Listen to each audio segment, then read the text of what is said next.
Selamünaleyküm arkadaşlar. Farabi Online Dershanesi'ne hepiniz hoş geldiniz. Bu videomuzda sizlerle B1 kitabımızın 4. ünitesine giriş yapıyoruz arkadaşlar. 4. ünitemizin beceriler kısmında becerilerini belirleyip anlatabilme, eğitim hayatını anlatabilme, düşünce belirtip savunabilme konularımız var. Dil bilgisi konumuz ise arkadaşlar zarf fiiller. Zarf fiillerin çeşitlerinden bahsediyoruz arkadaşlar. Bu ünitemizde kendi becerilerimizi tanıma fırsatı da bulacağız arkadaşlar.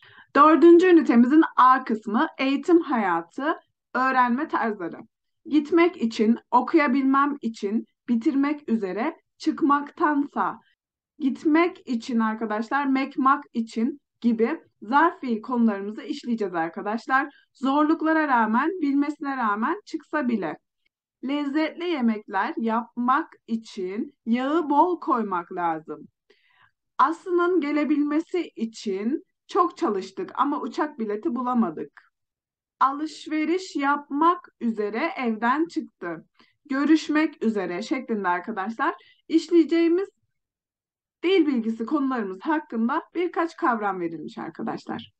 Okuma metnimize geçecek olursak herkes aynı şekilde mi öğrenir? Günümüzde IQ başarılı olmak için çok önemli bir ölçüt değil. Dünyanın en üretken kişileri IQ sınavlarında düşük puanlar almışlardır. Düşük IQ puanları sebebiyle bu insanlara zeki diyemiyoruz. O zaman onları kendi alanlarında ne kadar başarılı yapıyor? Bu başarılı insanların zekasını beceri alanlarına göre yeniden tanımlamak gerekir. Çünkü her insan farklı bir şekilde kendini ifade eder. Bir müzisyen beste yaparak, bir tiyatrocu rol yaparak, bir ressam resim yaparak kendini ifade eder. O halde zeka sadece tek çeşit değildir. Farklı türleri vardır. Evet arkadaşlar, IQ testleri oluyor. Belki birçoğunuz duymuşsunuzdur bu testleri. Birçok ciddi buluşlara imza atan şahısların IQ seviyeleri çok düşük çıkmıştır. Hatta ve hatta okuldan atılıp yani toplum tarafından dışlanıp başarılara imza atan insanlar vardır. Okuma metnimiz arkadaşlar gördüğünüz gibi onları ve bunlar şeklinde birkaç zamiri bize koyu renkle yazılmış. Bunlara dikkat etmemiz gerekiyor. Okuma metninden sonra bunlara dönüp soruları cevaplayacağız arkadaşlar. Zeka çeşitlerinden bir sözel, dilsel zeka. Dili ustalık ile kullanır, çok sayıda kelime bilirler. Bu insanlar yabancı dilleri de kolaylıkla öğrenirler. İyi yazarlar, uzun hikayeler ve fıkralar anlatırlar, isimler, yerler ve tarihleri hatırlayabilirler. Tekerlemeleri ve kelime oyunlarını severler, dinleyerek daha iyi öğrenirler. Mantıksal, matematik zeka. Mantık kurallarına, neden-sonuç ilişkilerine dikkat ederler. Yeni bilgileri sınıflara ayırarak ve genelleme yaparak öğrenirler. Olaylar hakkında çok soru sorarlar. Soyut düşünebilirler. Bilgiler arasında bağlantılar kurarlar. Bulmaca çözmeyi, satranç, dama gibi stratejik oyunlar oynamayı severler. 3. Görsel mekansal zeka. Renk, çizgi, şekil, uzay ve bunlar arasındaki ilişkilerle ilgilenirler. Renklerle ve resimlerle çalışarak en iyi şekilde öğrenir. Haritaları, çizgileri, tabloları yazılı metinlerden daha kolay okurlar. Yaşıtlarına göre daha çok hayal kurarlar, resim yapabilirler, film, slide gibi görsel malzemeyi tercih ederler. Resimli yayınlardan hoşlanırlar. Daha önce gittikleri yerleri kolay hatırlarlar. 4. Bedensel kinestetik zeka. Koordinasyon, denge, güç, estetik ve hız gibi bazı fiziksel özellikleri gelişmiştir. Yaparak, yaşayarak, dokunarak, hareket ederek daha iyi öğrenirler. Duygularını vücut diliyle ifade ederler. El becerileri iyidir. İnsanlara, canlı ve cansız varlıklara dokunmaktan hoşlanırlar. Bir yerde uzun süre kaldıkları zaman hareket etmeye ihtiyaç duyarlar. 5. Müziksel ritmik zeka. Müziğe ve sese özel ilgi duyarlar. Ritim, melodi ve müzikle daha iyi öğrenirler. Şarkıların melodilerini daha çok hatırlarlar. Güzel şarkı söyleyebilirler. Sık sık elleri ve ayakları ile ritim tutarlar. Müzikli bir ortamda daha verimli çalışırlar. 6. Kişisel, içsel zeka. Kendilerini obje olarak değerlendirebilirler. Güçlü ve zayıf yönlerinin farkındadırlar. Olaylara gerçekçi yaklaşırlar. Amaçları ve davranışları birbirleriyle uyumludur. Özgürlüğü severler, bireysel çalışırken daha başarılıdır, kendilerine her zaman güvenirler. 7. Kişiler arası sosyal zeka. İnsanların seslerine, jest ve mimiklerine dikkat ederler. İnsanların farklı özelliklerini görerek onları analiz edebilirler, yorumlayabilirler. Problemli arkadaşlarına her zaman yardım ederler. İnsanlara selam verir, onların hatırını sorar. Onları önemserler. Gördüğünüz gibi onların rengi koyu yazılmış arkadaşlar. Bu bir zamir. Onları önemserler. Bir şeyi başkalarıyla işbirliği yaparak, başkalarına öğreterek daha iyi öğrenirler şeklinde okuma metnimizi sonlandırıyoruz arkadaşlar. Renklerinizin koyu renkli olduğunu size göstermiştim. Şimdi arkadaşlar burada düşük IQ puanları sebebiyle bu insanlara zeki diyemiyoruz. O zaman onları kendi alanlarında. Onları dediğimiz ne arkadaşlar? Metnin geneline bakacak olursak arkadaşlar, dünyanın en üretken kişileri IQ sınavlarından düşük puanlar almış insanlardır.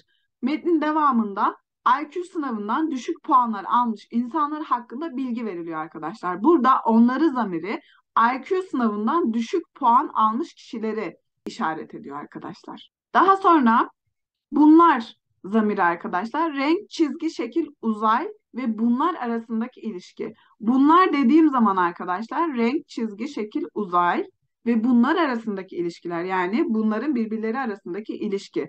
Bunlar zamiri renk, çizgi, şekil, uzay isimlerini karşılıyor arkadaşlar. Daha sonra insanların seslerine, jest ve mimiklerine dikkat ederler. İnsanların farklı özelliklerini görerek onları analiz edebilir. Burada onları zamiri arkadaşlar insanların farklı özelliklerini işaret etmektedir. İnsanlara selam verir, onların hatırını sorar, onları önemserler. İnsanları burada arkadaşlar onları zamiri insanlara karşılık gelmektedir. İnsanlara selam verir, onların hatırını sorar. Burada yine onların var. İnsanları demek istiyor. Onları önemserler şeklinde arkadaşlar zamirlerimiz verilmiş. Burada ya siz konusunda arkadaşlar yabancı dili öğrenirken hangi zeka alanlarını daha çok kullanabiliyorsunuz? Metindeki yaklaşım yabancı dili öğrenirken nasıl kullanabilirsiniz? Siz kendi öğrenmenizi planlamak için bu bilgilerden yararlanabilir misiniz? Neler yapabilirsiniz şeklinde ya siz kısmımız verilmiş. Siz de arkadaşlar okuma metninde hangi özelliğinizin daha ağır, daha baskın olduğunu düşünüyorsanız onu kendinizde kıyaslayabilirsiniz ve bu özelliklere göre arkadaşlar kendi zeka türünüzü belirleyebilirsiniz. Şimdi arkadaşlar dördüncü ünitemizin A kısmının dil bilgisi konumuza geçiyoruz. Zarf fiiller. Bu zarf fiil yüklemin gerçekleşme amacını gösteren yan cümleler oluşturur. Yani bir şeyi yapmak için seninle gelmektense şeklinde yukarıda ve az önce verdiğimiz örneklerdeki gibi arkadaşlar zarf fiillerimizi işleyeceğiz. Buradaki konumuz mak için arkadaşlar. Şimdi Kadıköy'den Taksim'e gitmek için önce vapura sonra da fanikülere binmemiz lazım. Şimdi arkadaşlar buradaki zarf fiilimizin kalıbına fiile mak için eki eklenince bu zarf fiil oluyor arkadaşlar. Şimdi bir şey amacıyla, bir şey yapmak için yan cümleleri oluşturuyor. Yurt dışında sorun yaşamamanız için listedeki belgeleri hazırlamanız lazım. Burada arkadaşlar yaşamak fiil. Yaşamamanız arkadaşlar bunu mame eki getirmiş. Yaşamamanız için şeklinde zarf fiili haline getirmiş. Öğretmen konuyu iyi anlamamız için yani makmek için, mame için zarf fiil kalıbımızmış arkadaşlar. Neymiş? Fiil artı makmek için veyahut mame için şeklinde zarf fiil haline getiriyoruz. Sana yardım etmek için ne yapabilirim? Şimdi ise arkadaşlar aşağıdaki boşlukları örneklerdeki gibi doldurmamız istenmiş. Şimdi makmek için ve de mame için kalıplarıyla bu etkinliğimizi tamamlayacağız arkadaşlar. Sağlıklı ol nokta nokta düzenli egzersiz yapmalısın. Nedir arkadaşlar? Burada bir şey amacıyla var. Sağlıklı olmak için düzenli egzersiz yapmalısın şeklinde makmek için eki getirilerek bu cümleyi tamamlıyoruz. Erken kalkmak için erken yatman lazımdı. Zarf fiil haline getirdik. Fiil, makmek ve için. Sizinle gel nokta nokta. Önce işlerimi bitirmem lazım. Sizinle gelmem için önce işlerimi bitirmem lazım. Bu kalıp nasıl arkadaşlar? Önce fiil ekliyoruz.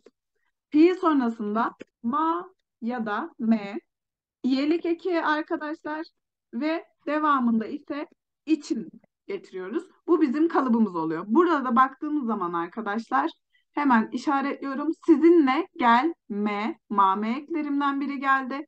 Gelmem, benim gelmem. Birinci tekil şahıs. Gelmem için getirdik arkadaşlar.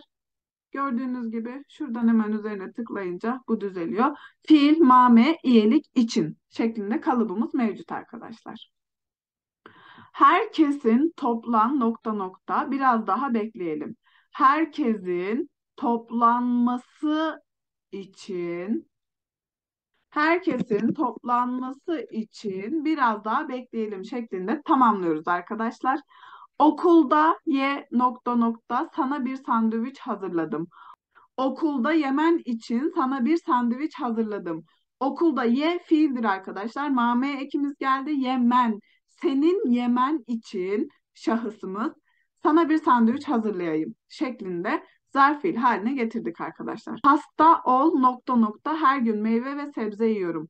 Hasta olmamak için her gün meyve ve sebze yiyorum.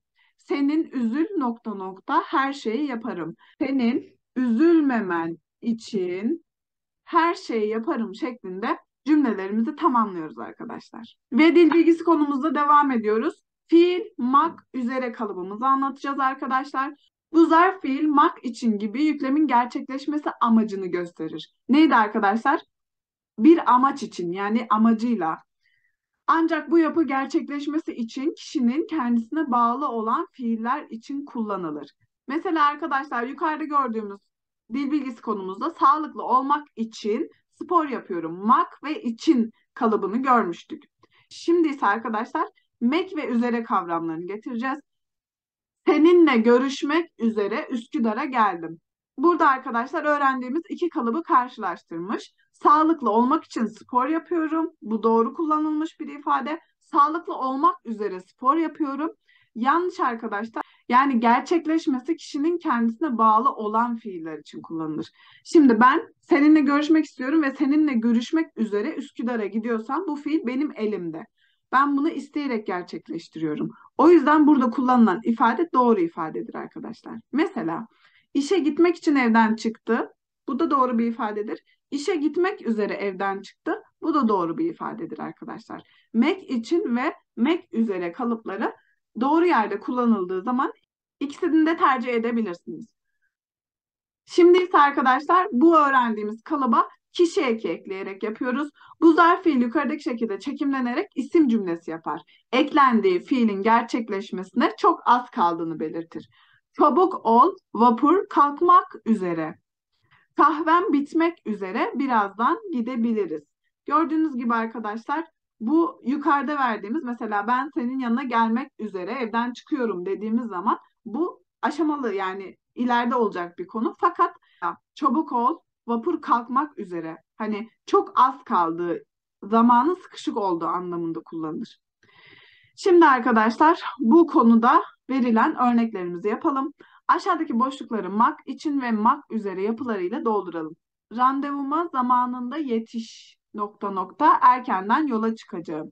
Randevuma zamanında yetişmek üzere erkenden yola çıkacağım. Bir daha ayrıl nokta nokta bir araya geldiler. Bir daha ayrılmamak üzere bir araya geldiler. 2 gün sonra tekrar görüş nokta nokta ayrıldık. 2 gün sonra tekrar görüşmek üzere yani bir sonraki zamanda kişinin kendisine bağlı olarak gerçekleşen bir durum ayrıldık. Koş film başlamak üzere. Burada nedir arkadaşlar? Az önce gördüğümüz koş film başlamak üzere dediğimizde arkadaşlar burada fiilin gerçekleşmesine çok az bir zaman kalmış anlamına gelir. Hoşça kal canım. Yarın görüş nokta nokta. Yarın görüşmek üzere. Bu kalıp çok kullanılır arkadaşlar. Vedalaşırken birisine görüşmek üzere hoşça kal şeklinde kalıbını arkadaşlar rahatlıkla kullanabilirsiniz. Müdür konuşma yap nokta nokta kürsüye çıktı. Müdür konuşma yapmak üzere kürsüye çıktı. Seni bir daha görmek istemiyorum. Dön nokta nokta. Buradan gidiyorum. Nedir arkadaşlar? Görmek istemiyorsa bir daha da gelmeyecektir.